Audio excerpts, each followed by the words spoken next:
Halo, assalamualaikum warahmatullahi wabarakatuh nih guys. Aku lagi nanganin motor CBR 150R. Ini kendalanya tuh RPM nya naik turun ya. Jadi ternyata ini guys, ISC nya kotor.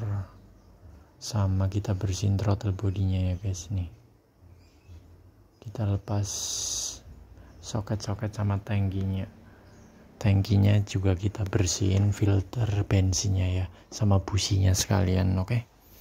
Tapi yang jelas biasanya penyakitnya di throttle bodinya nih guys. Nah ini ISC nya guys,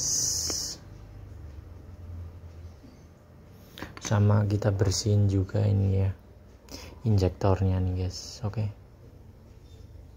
Jadi sama filter udara, oh ya jangan lupa. Oke.